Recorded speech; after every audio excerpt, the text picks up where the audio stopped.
sin cesar, mi oficio ya. Oscar, compañero, hijo del pueblo y pastor, con tu sangre has abonado el camino de la liberación, con tu sangre has abonado el camino de la liberación.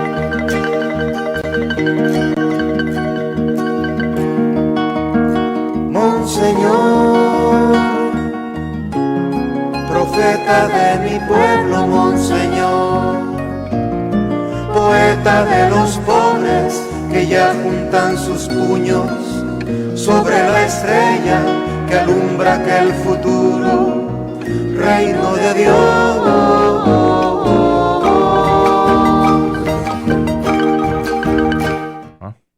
Muy buenos días a todos. Bienvenidos a mi programa San Óscar Arnulfo Romero. Soy el padre Richard Zamur, párroco de la parroquia de Santa Clara. ¿Cómo les va con este clima?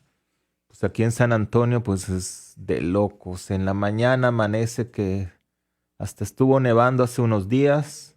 Está lloviendo. Ya a mediodía en la tarde pues como que el 100 de temperatura. Pero bueno, hay que ajustarse a al clima, ¿no?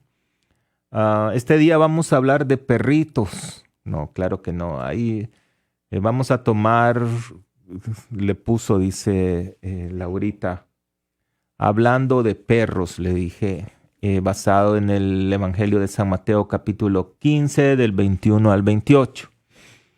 Pero como siempre quiero pues invitarlos a las Sagradas Eucaristías de mi parroquia de Santa Clara, los días miércoles, jueves y domingo a las 8 de la madrugada, porque el que madruga Dios le ayuda. Santa Clara queda pues cerca del colegio South San. Estamos por el hospital del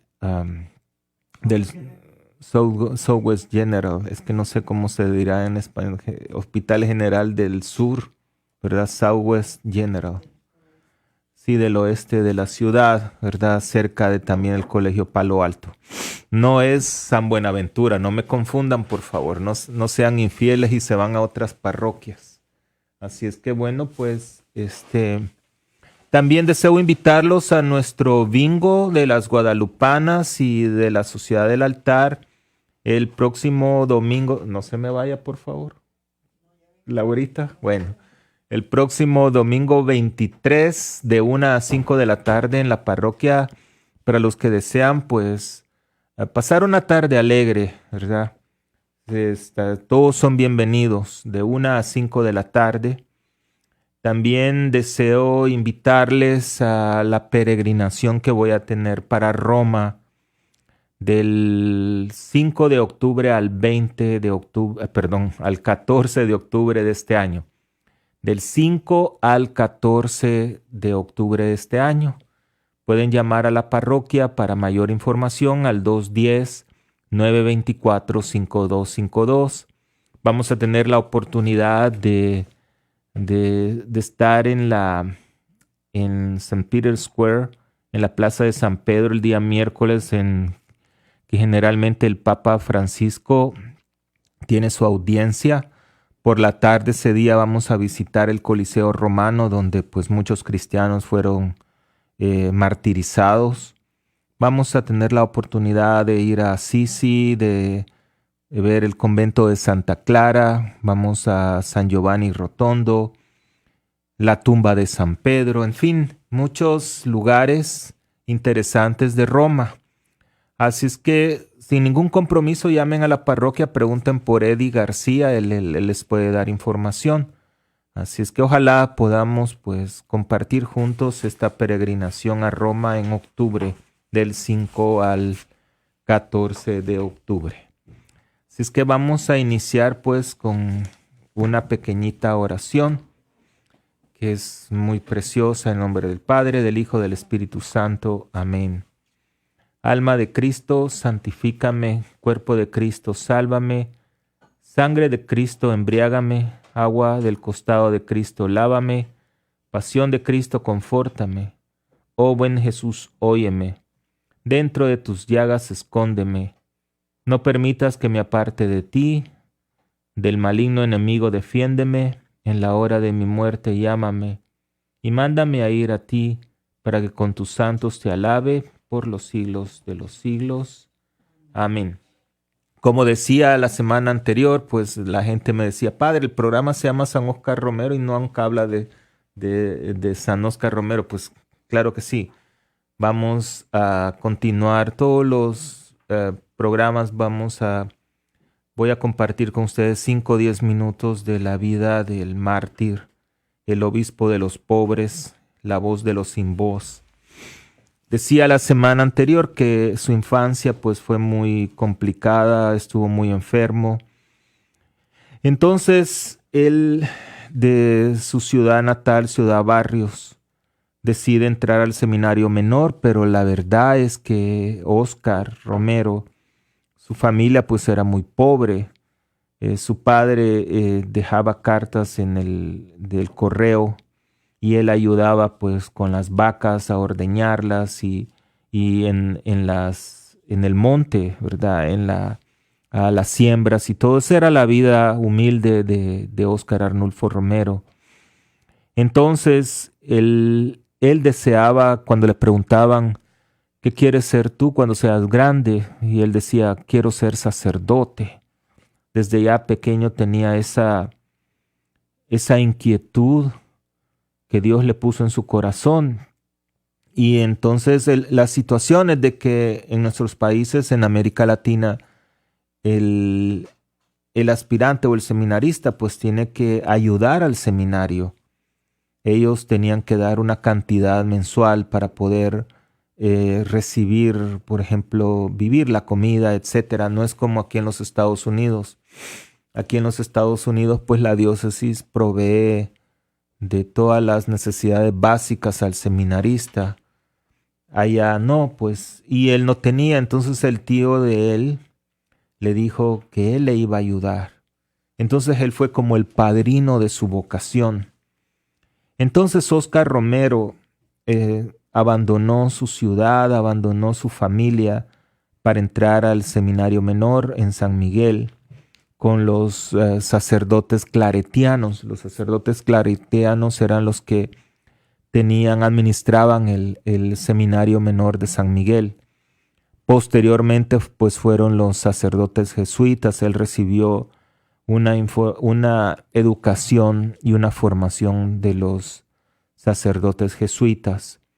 Entonces, avanzaron los años. Monseñor, Óscar Romero, el seminarista, era muy dedicado al estudio, dedicado a la oración, y dentro de su misma dedicación, ¿verdad? Él sobresalió de entre todos los demás compañeros, los demás seminaristas.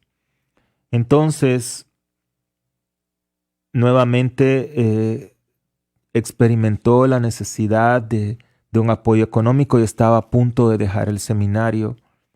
Entonces el que era director o rector del seminario le dijo que no se preocupara y le dijo, tú serás obispo. Desde ya Dios le estaba poniendo en el corazón esa semilla que le dice, tú serás obispo. Entonces el rector del seminario de San Miguel ayudó pues en la parte económica a Monseñor, y hubo habían oportunidades en esa época de poder estudiar en Roma. Entonces se hizo como una prueba a todos los seminaristas, ¿no?, para estudiar en el Colegio Pío Latinoamericano en Roma. Y Óscar Romero y su mejor amigo ganaron el premio y se fueron a Roma a estudiar, pero Romero no pudo viajar porque era todavía menor de edad. Él no estaba para poder viajar, imagínense.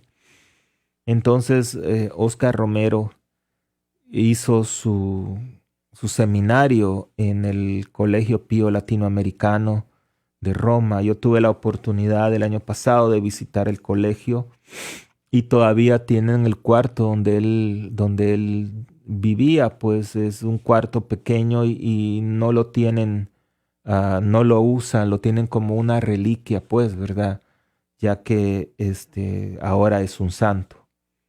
Así es que esa era la vida de Oscar Romero, un hombre muy piadoso, un hombre muy fiel, seguro de que Dios lo había llamado para algo especial.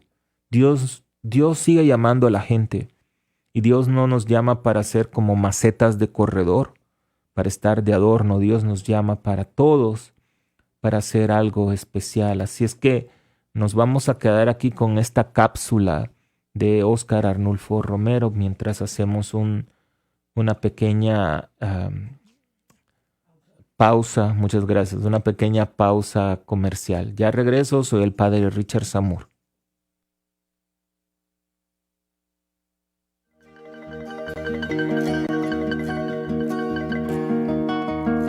Monseñor, profeta de mi pueblo, Monseñor, poeta de los pobres que ya juntan sus puños sobre la estrella que alumbra aquel futuro reino de Dios.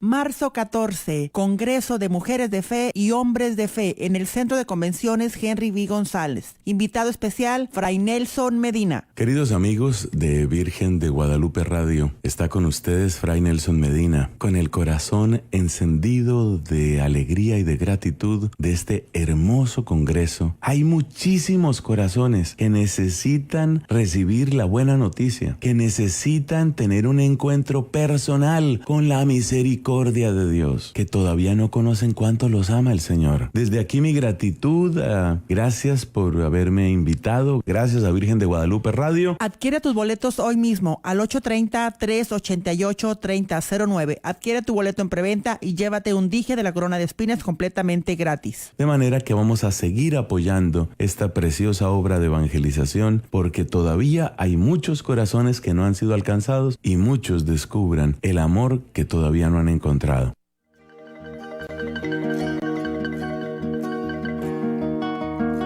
Monseñor, profeta de mi pueblo, Monseñor, poeta de los pobres que ya juntan sus puños sobre la estrella que alumbra aquel futuro reino de Dios.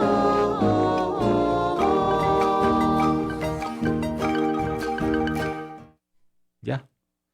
Estoy de regreso, soy el padre Richard Samur, estamos conversando aquí con Laurita y juntos vamos a hacer un sacrificio con Laurita, vamos a ofrecerle al Señor el sacrificio que solo ella sabe, ¿verdad? Así es que ánimo, mija, usted puede, ¿verdad?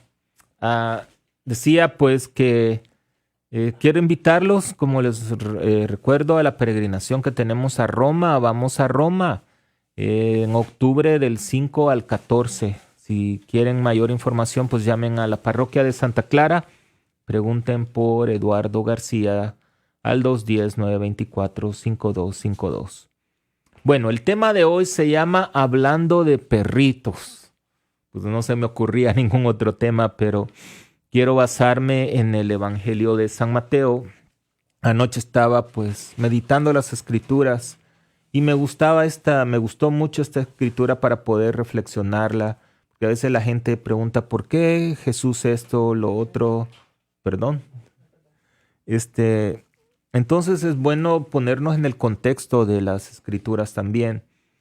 Y está basado en el Evangelio de San Mateo, capítulo 15, del 21 al 28. Dice el Evangelio de Mateo: saliendo Jesús de ahí, ¿verdad? del lugar donde estaba, se fue a la región de Tiro y Sidón. Y he aquí que una mujer cananea que había salido de aquella región clamaba diciéndole: Señor, hijo de David, ten misericordia de mí.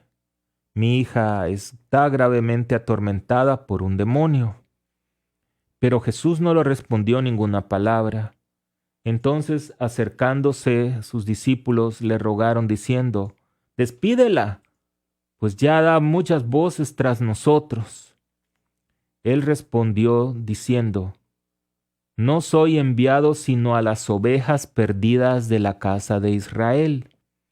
Entonces ella vino y se postró ante él diciendo: Señor, socórreme.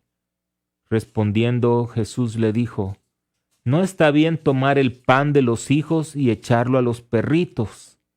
Y ella dijo: Sí, Señor, pero aún los perritos comen de las migajas que caen de la mesa de sus amos. Entonces Jesús le dijo: Mujer, cuán grande es tu fe, hágase contigo como quieras. Y su hija fue sanada desde aquella hora. Qué bonito, ¿no? Imagínense, pongámonos en ese contexto. Ya vamos a hablar de la parte teológica, ¿verdad? Pero la pregunta es, ¿por qué Jesús se oye un poco despectivo, un poco, ¿cómo sería la palabra? Tal vez maleducado decirle de los perritos, ¿verdad? Porque la mujer le estaba rogando y le estaba rogando por su hija que estaba enfermo. Entonces vamos a meditar esta escritura porque lo importante es analizar las palabras de Jesús, el contexto y también al final lo que obtuvo la mujer del Señor. Entonces, para poder entender un poquito este evangelio, debemos de ponernos en el contexto del evangelio de Mateo, o sea, el autor, el tiempo y las circunstancias. La mujer cananea, ¿verdad? Los cananeos eran paganos, venían de Fenicia o Siria. Eso está también en el Evangelio de San Mateo.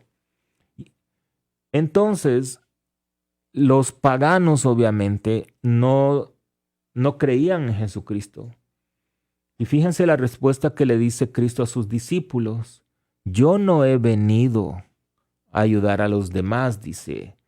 He venido a salvar primero a las ovejas perdidas de la casa de Israel. O sea, a los creyentes. Primero quería salvar su familia, digámoslo así, ¿verdad? Familia espiritual. Y cuando hablamos de ese contexto, debemos de entender un poquito, ¿verdad? La palabra en inglés no usa la palabra little dog, sino que dog, o sea, perro. Claro, en español es un poquito más suave, así perrito, pero siempre y sencillamente es un poco, como les digo, muy despectivo de parte de Jesús, cualquiera que lo dijera. Pero debemos recordar también que Jesús era judío y él seguía mucho sus tradiciones. Entonces el Evangelio de Mateo fue escrito en un momento muy particular de la historia de la iglesia primitiva. Para comprender el texto es necesario tener una visión clara de las divisiones sociales de los tiempos de Jesús y de la situación provocada por la destrucción de Jerusalén en el año 70. El judaísmo en el tiempo de Jesús estaba dividido en varias sectas. Además, durante mucho tiempo los teólogos aseguraron que Mateo, el apóstol publicano, era el autor del Evangelio, recuerden, ¿verdad? Sin embargo, muchos documentos posteriormente encontrados se refieren a que el autor fue un cristiano de la segunda generación del judaísmo de la diáspora, o sea, de los que fueron en el Éxodo. Hay algo interesante, ¿verdad? Porque muchos de los teólogos afirman que ninguno de los evangelistas escribieron de su puño y letra, ¿verdad? Ellos se entienden como los autores sagrados, pero inspirados por Dios, pero ellos tenían sus propias comunidades. Recuerdan que muchas veces en el Evangelio escuchamos cuando dice Jesús se dirige a los escribas y fariseos. Los escribas eran aquellas personas que habían estudiado para darle un sentido a las palabras que escribían otras personas, que decían otras personas. Entonces ellos editaban las palabras de los evangelistas. Debemos entender y recordar también que los evangelios no fueron escritos en el momento que estaba sucediendo todo eso. Los evangelios fueron escritos 50, 60, hasta 100 años después de la resurrección de Jesús. O sea que incluso algunos evangelistas ya habían muerto, pero eran sus comunidades, ¿verdad? Eso se llama tradición apostólica, y eran sus comunidades los que escribían lo que hacían del autor. Entonces, esta obra de Mateo está escrita en griego, ¿verdad? Y también utiliza como base el Evangelio de San Marcos. Recuerdan que tenemos los evangelios sinópticos, que es Marcos, Mateo y Lucas, y el Evangelio de San Juan, que es un poquitito aparte. Entonces hay 3 tiempos importantes en este Evangelio que se describen aquí. El tiempo de Israel es el tiempo del Antiguo Testamento dominado por la revelación de la ley a Moisés. Este tiempo se caracteriza además por las profecías que hablaban de la futura llegada del Mesías. Número 2, es el tiempo de Jesús. Es un tiempo sagrado donde se cumplen en la persona de Jesús tanto la ley de Moisés como las profecías. Por su parte, también debemos entender que Jesús reinterpreta la ley, dándole nuevas pautas de comportamiento a los creyentes y creando así la iglesia. Hay un evangelio cuando Cristo dice, no he venido a abolir la ley, sino que a darle cumplimiento. Pero esta reinterpretación que Jesús le da otro sentido porque era otro contexto. Déjenme les explico. Un ejemplo era, en el Antiguo Testamento existía lo que era la ley del talión, o sea, la venganza, ojo por ojo y diente por diente. Sin embargo, Jesucristo cambia ese contexto en el Sermón de la Montaña, que está en los capítulos 5, 6 y 7 de Mateo, y dice, amen a sus enemigos, oren por los que los odian, sacrifíquense por ellos, o sea, el ayunar, en fin. Entonces, Cristo, en vez de decir, no, hay que matarlos, hay que pagarles igual, Jesús dice, no, amen a otros. Entonces Jesús reinterpreta un poquito la ley, ajusta, porque la ley de Jesús es la ley del amor. La violencia de Jesús es la violencia del amor. Debemos de recordar algo. Dios no es un Dios de violencia. Jamás Dios le va a pedir a su pueblo, ¿verdad? A nuestro pueblo, que hay que matar, porque vemos ahora muchos enfermos mentales, presidentes de países incitando a la violencia. Eso no viene de Dios. De ninguna manera, por favor, no crean eso. Eso pues es el diablo, que recuerden que el diablo también es un ángel. Entonces el ángel de Dios solo nos pide la paz. Y la parte 3 es el tiempo de la iglesia. La iglesia tiene la misión de continuar el ministerio educativo de Jesús. La iglesia está llamada a ser nuevos discípulos que aprendan y a su vez transmitan las enseñanzas de Jesús. La iglesia está llamada a ser discípulos a todas las naciones. Esto se llama la Gran Comisión. Cuando Jesús le dice a sus discípulos, vayan por todo el mundo y prediquen la buena nueva a toda la creación, bautizándolo en el nombre del Padre, del Hijo y el Espíritu Santo. ¿Por qué estoy hablando de todo esto? Porque debemos de entender que hay 3 tiempos. El tiempo de la ley, ¿verdad? La ley de Moisés incluye los primeros 5 libros de la Biblia, que es el Génesis, el Éxodo, los Números, el Levítico y el Deuteronomio. Esa es la ley de Moisés, o que se llama también el Pentateuco. Entonces, por el tiempo que se vivía en aquella época, ¿verdad? Moisés enseñó cosas aplicadas a ese tiempo en ese momento. Los 10 mandamientos no es la ley de Moisés, los 10 mandamientos es parte de la ley de Moisés, pero son los mandamientos de Dios.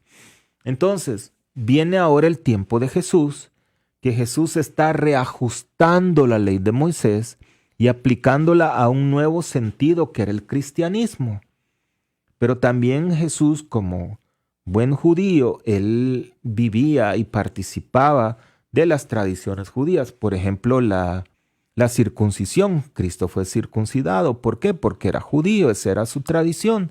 Iba al templo igual que todos los demás. Entonces, cuando oímos esta frase de los perritos, nos pone en qué pensar a veces por qué Jesús le responde de esa manera. Ya voy a explicar. Entonces,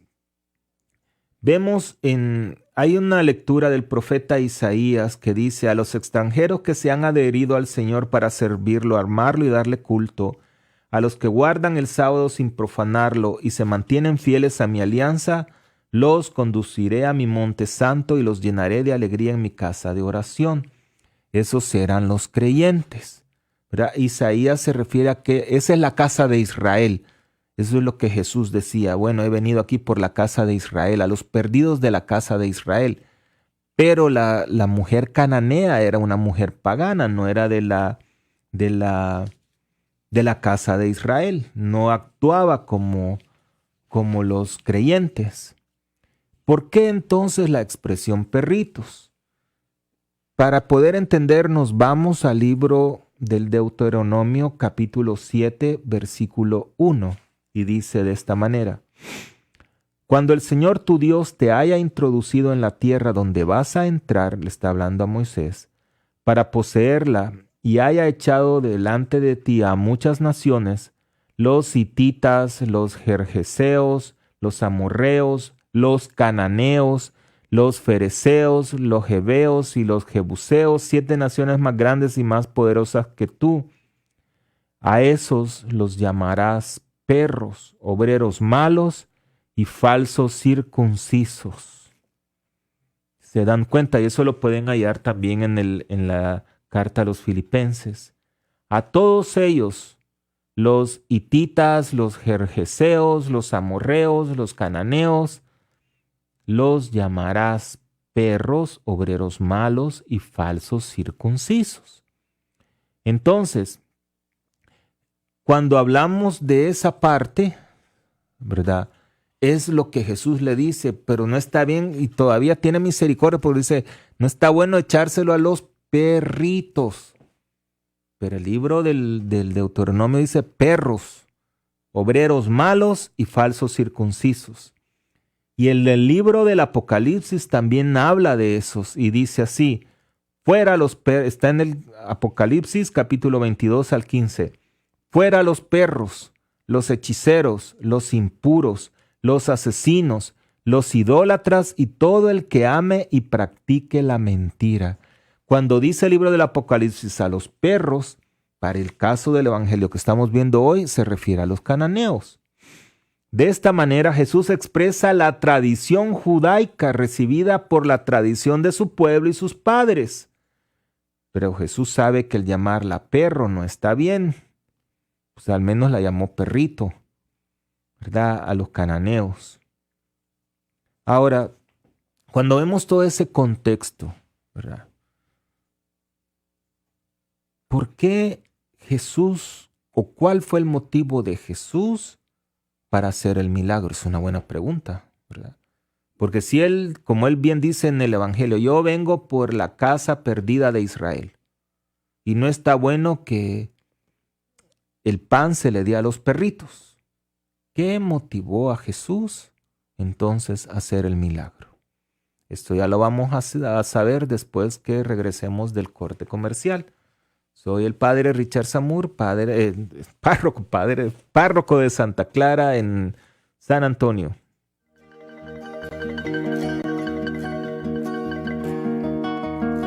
Monseñor,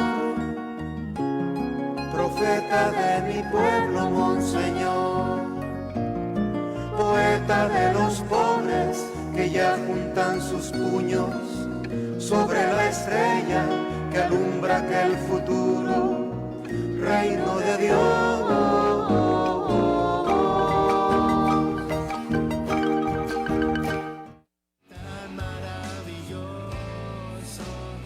Hombres y mujeres de fe, con María al encuentro con Jesús Eucaristía. Hermanos, recuerda, marzo 14 tenemos nuestro primer congreso de este 2020, Congreso de Hombres y Mujeres de Fe, en el sitio que tú bien conoces, Centro de Convenciones Henry V. González, desde las 9 de la mañana a las 5 de la tarde. Ya tenemos los boletos a tu disposición. Puedes encontrarlos en el 830-388-3009, 830-388-3009, con un promotor en tu parroquia o en la tienda de regalos Gift of Faith, que se encuentra en el Ingram Mall. Hombres y mujeres de fe, con María al encuentro con Jesús Eucaristía.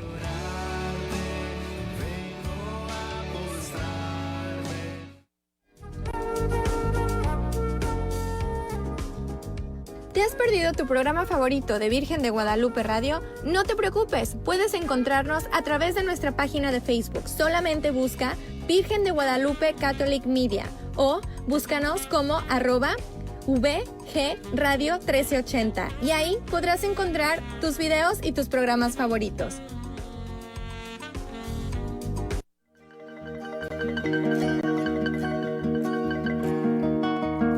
Monseñor. Ya. Profeta. Bueno, decía, estoy de regreso, soy el padre Richard Samur. Estoy meditando el Evangelio de San Mateo, capítulo 15, del 21 al 28.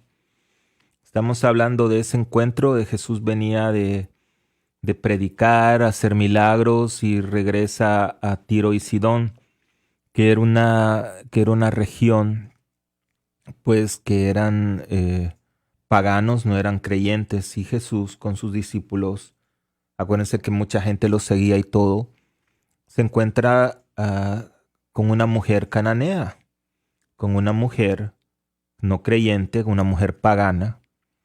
Y de acuerdo a la tradición judía que acabamos de escuchar, tanto del Evangelio, del libro del Deuteronomio como del libro del Apocalipsis, a los cananeos se les llamaba perros, se les llamaba obreros malos y falsos circuncisos.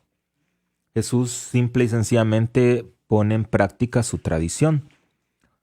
Pero la pregunta que hacíamos es, ¿qué motivó a Jesús entonces? ¿Qué motiva a Jesús a hacer el milagro? La frase clave es, Señor, hijo de David, porque eso es lo que le dice ella. Fíjense bien, Señor, hijo de David, ten misericordia de mí. ¿Qué es lo que le está diciendo la mujer? Le está diciendo que ella creía que él era el Hijo de Dios, el Mesías, el ungido. Y eso es lo que decimos en el inicio de la misa. Señor, ten piedad, Cristo, ten piedad, Señor, ten piedad. Entonces, tanto los evangelios de Mateo y Juan, el llamarlo Señor significaba entender que los cananeos eran inferiores a los judíos. Porque si un cananeo le decía a Jesús Señor, era como reconocer la grandeza del judío, no de Jesús, sino que del judío. Y ellos obviamente pues no se podían, eran enemigos. Sin embargo, esta mujer, por el amor a su hija, porque su hija se estaba muriendo, estaba poseída por un demonio, eso es lo que dice la Escritura, no sabemos los detalles. Entonces ella no le importa rebajarse, humillarse ante Dios, ante Cristo, y le dice, Señor. ¿Cuál es el mensaje importante ahí? El mensaje importante es que esta mujer, por su necesidad, se humilló ante Cristo. La pregunta es, tú y yo, en los momentos de necesidad, ¿te humillas ante el Señor? tienes el valor de reconocer que es tu Señor. Uno puede decir sí, pero humillarse significa entregar por completo tu confianza a Él y hacer lo que Dios nos pide. Pero ¿qué debemos entender? ¿Por qué motiva a Jesús el milagro, hacer el milagro? Primero, porque ve que esta mujer se humilla, humilde, y le ruega, le pide a Él que le haga el milagro de su hija. Y segundo, la fe de la mujer. Y eso es lo que le dice Jesús. Oh mujer, tu fe es tan grande, hágase contigo como quieres. ¿Por qué? Porque todavía Jesús le dice, pero no está bueno de darle el pan a los perritos. Y todavía ella insiste. Pero los perritos también comen las migajas que echan los amos de la mesa. Y a veces es una cuestión humana, ¿saben? Que cuando estamos en necesidad y alguien dice, pues nos rechaza y todo, nos volvemos muy soberbios. Y no aceptamos esa necesidad en ese momento, decir, bueno, pero por favor ayúdame, no queremos rogar. Y tal vez aquí no se trata de rogarle a cualquier persona, estamos hablando de Cristo. Entonces esos dos aspectos fueron los que motivaron a Jesús de hacer el milagro. Porque también, aparte de que Jesús, la parte de su misión era el hacer milagros de sanación. Uno fue la humildad de la cananea y segundo, la fe de ella. Ahora, ¿qué debemos aprender de estas escrituras? Que la palabra de Dios, en mucho de su contexto, no debe ser entendida literalmente, como algunas personas la siguen, especialmente los que no son católicos. ¿Verdad? Vamos a escuchar en las escrituras que hay un evangelio que dice, y si tu ojo es ocasión de pecado, pues arráncatelo. Ustedes se imaginan si pudiéramos entender eso, de ese contexto. También hay un evangelio de Juan, cuando Jesús les dice, si ustedes no comen la carne del Hijo del Hombre y no beben su sangre, no tendrán vida eterna. Pensemos un poquito. Pensemos en los tiempos de los judíos y nosotros sabemos quién era Jesús, pero ellos todavía no sabían quién era Jesús. Nosotros sabemos quién es Jesús por toda la historia y por todas las Sagradas Escrituras. Imagínense que alguien se aparece delante de ustedes y les dice, si tú no comes mi carne y bebes mi sangre, no vas a tener vida eterna. ¿Qué pensarían ustedes? Imagínense, este tipo está loco, no somos caníbales. Claro, entonces lo rechazaban y por eso lo crucificaron también, porque estaba en contra de lo que Moisés les había enseñado. Pero también nosotros en nuestro tiempo hay protestantes que piensan que la Eucaristía es la carne, no, es la transustanciación. En ese pedacito de pan y en ese poquito de vino está el cuerpo y la sangre del Señor. Es un misterio. Y es lo que Cristo dijo en la última cena. Tomen y coman todos de él porque este es mi cuerpo. ¿Y qué les estaba dando? Pues el pan. Tomen y beban de este vino, de este cáliz, porque esta es mi sangre. No les estaba dando su sangre. Entonces es ese contexto. Entonces lo primero que debemos nosotros como católicos es ver el contexto y el momento que se da un evangelio para no caer en esa ignorancia de decir, bueno, yo lo tengo que entender de esta manera, lo cual no es cierto.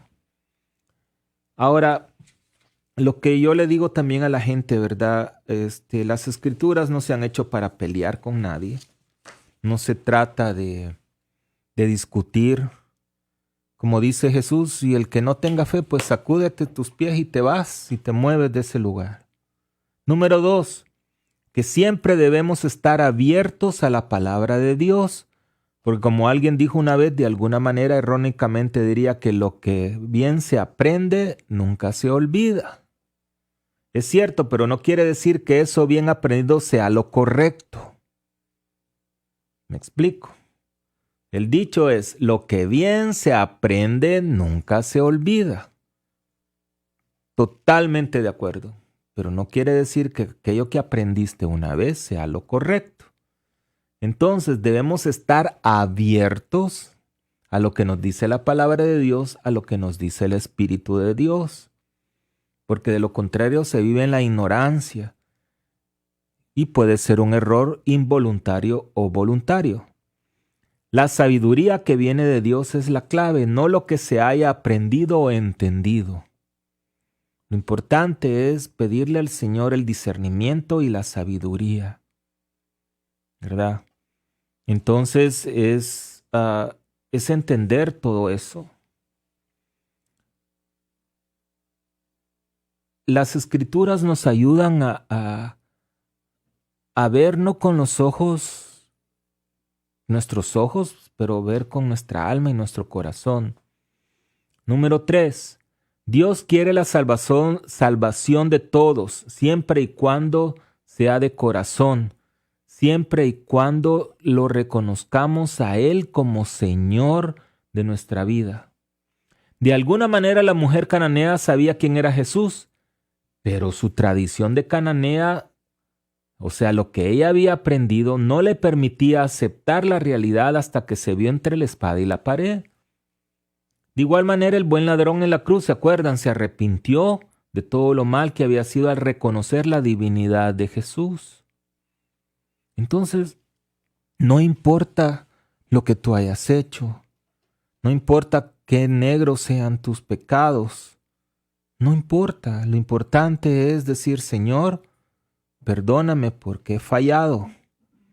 Y como yo le digo a la gente, pues Dios padece una enfermedad, ¿verdad? Que es la amnesia.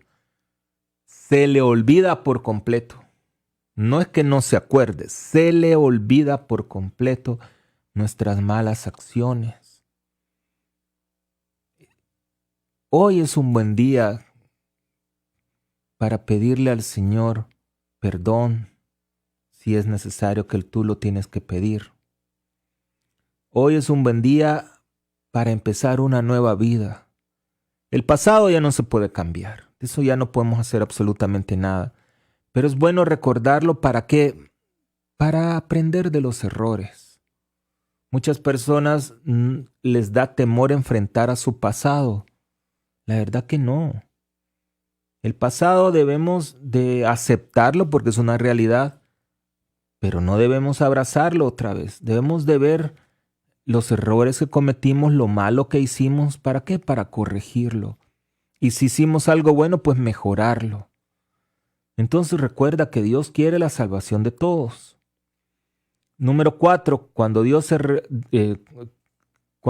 las Escrituras se refieren a que practicar la justicia de los derechos, se refiere al amor.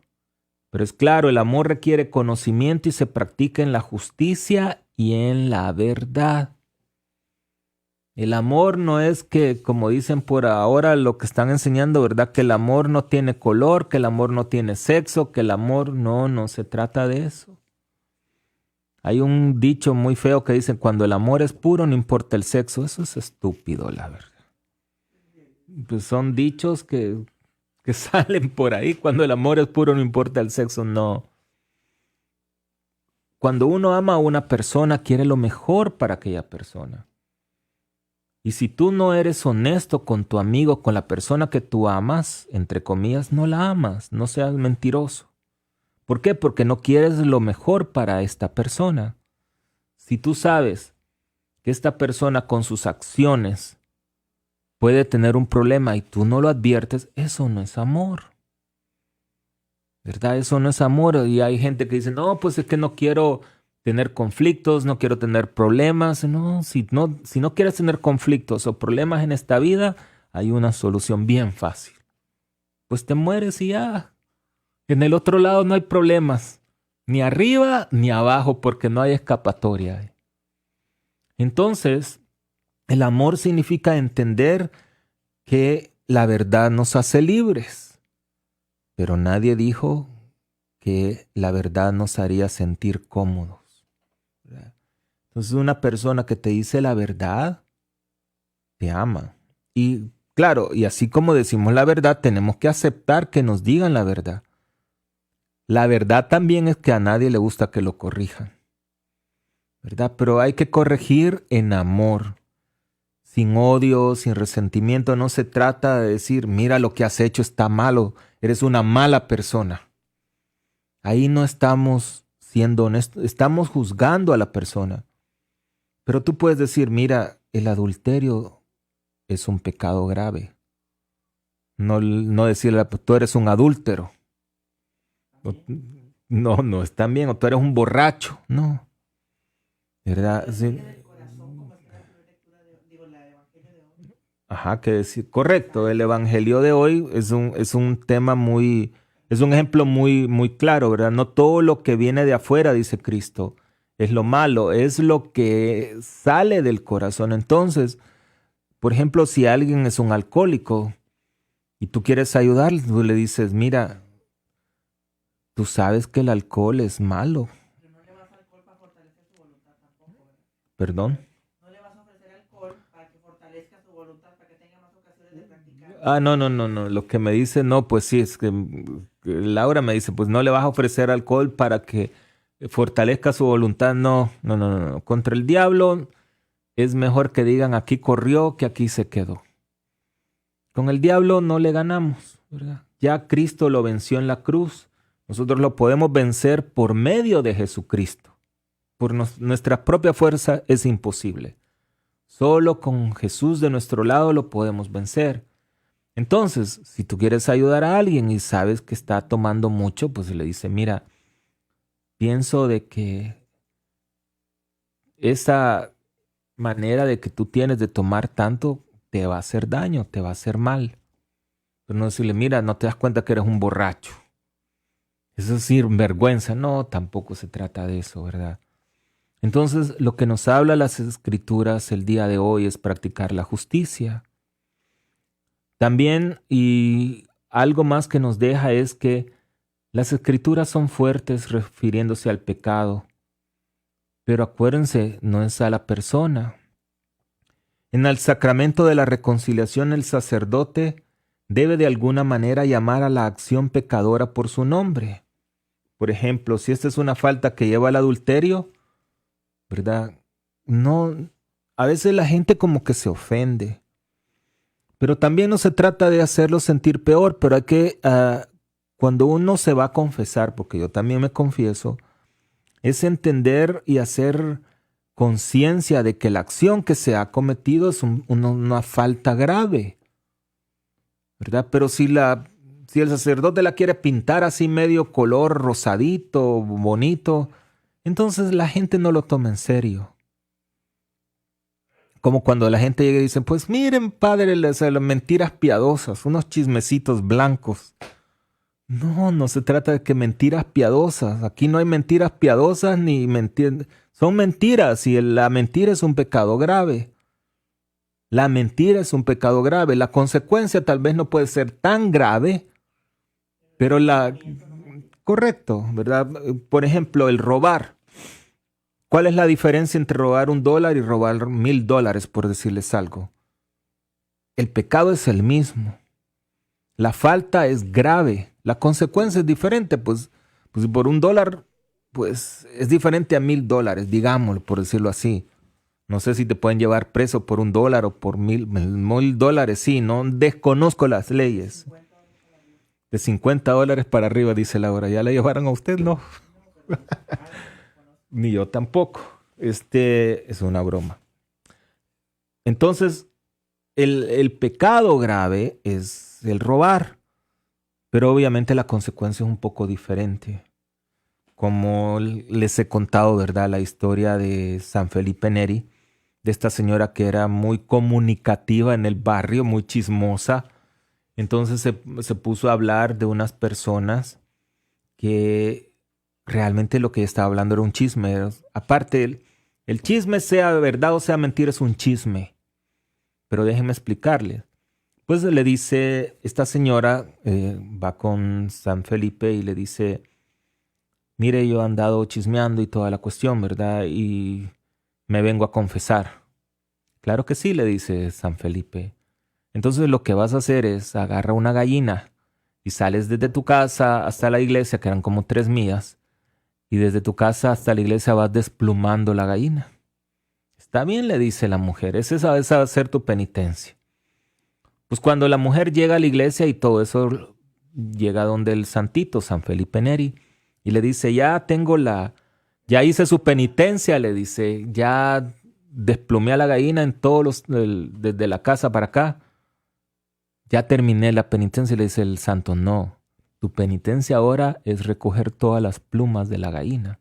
Y le dice, pero eso es imposible que voy a recoger todas las plumas.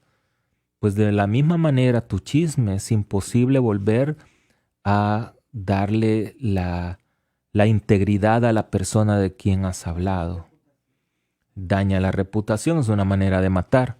Bueno, y hablando de San Felipe Neri, quiero decirles que en la peregrinación que vamos a ir a Roma, vamos a tener la oportunidad de visitar, ¿verdad?, el cuerpo incorrupto de San Felipe Neri también. Haz la iglesia de Santa Clara al 210-945252 con Eduardo García. Así es que debemos de ser humildes y aceptar de corazón cuando hemos cometido pecado grave. Así es que no es de sentirse peor, sino de entender, ¿verdad?, que hay faltas que son muy graves, pero todas las faltas Dios las perdona. Ese es lo bonito de Dios, que no importa lo que hayas hecho porque Dios te perdona. No importa que el mundo te llame perrito, porque Dios te perdona. Solo es de decirle, Señor, Hijo de David, ten misericordia de mí. Bueno, llegamos al final del programa. Les agradezco, ¿verdad? Este programa se retransmite los días sábados y domingos a las 8 de la noche. Les quiero recordar que tenemos el bingo de la Sociedad de las Guadalupanas y la Sociedad del Altar en Santa Clara, domingo 23. Miren, hagan el plan así. Las 12 la misa bilingüe y luego de las 12 nos vamos al salón, pues comemos un poquito y pasamos en la tarde agradable. Así que los espero en mi parroquia. Estamos ubicados cerca del Colegio Sausán. También les recuerdo, como les vuelvo a decir, la peregrinación a Roma el 5 al 14 de octubre. Que Dios me los bendiga. El Señor esté con todos ustedes. Y la bendición de Dios Padre Todopoderoso, Padre, Hijo y Espíritu Santo, descienda sobre cada uno y les acompañe siempre. Vayan en paz, glorificando a Dios con sus vidas.